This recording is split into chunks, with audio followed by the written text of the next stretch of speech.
Primary headache বলে একটা বিষয় আছে। সেটা হচ্ছে যে আমাদের বিভিন্ন অসুখ আছে যেটা হচ্ছে প্রাইমারি হেডেক বলি। এদের মধ্যে সবচেয়ে কমন হচ্ছে টেনশন টাইপ হেডেক। এটাই সবচেয়ে বেশি দেখা যায়। এর সাথে সাধারণত ডিপ্রেশন বা অ্যাংজাইটি জড়িত থাকে। ২ দিকে ব্যথা হয় এবং মেয়েদের মধ্যে এটা অনেক বেশি দেখা যায়। এরপরে প্রাইমারি হেডেকের মধ্যে আরেকটা আছে হচ্ছে মাইগ্রেন। আ মাইগ্রেনও দেখা যাচ্ছে যে মাথার একদিকে হয়।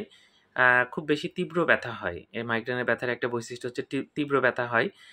ব্যথার সাথে বমি ভাব বা বমি থাকতে পারে। এটা একটু মাথায় রাখতে হবে। এরপরে যেটা হচ্ছে ক্লাস্টার হেডেক। ক্লাস্টার হেডেক সাধারণত ছেলেদের হয়। চোখের চারিদিকে খুব বেশি ব্যথা করে, মাথা ব্যথা থাকে। একদিকে ব্যথা হয় এবং এটা দেখা যাচ্ছে যে এইদিকে চোখটা লাল থাকে, নাক দিয়ে পানি পড়ে, এরকম হয়। আরেকটা হচ্ছে এক্সারশনাল হেডেক। এটাও কিন্তু প্রাইমারি হেডেক এবং আরেকটা আছে হচ্ছে আমি প্রাইমারি হেডেকের কথাগুলো বললাম যে টেনশন টাইপ হেডেক, এরপরে মাইগ্রেন, এরপরে ক্লাস্টার হেডেক। এক্সারশনাল হেডেক একটা আছে, এক্সারশনের সাথে রিলেটেড।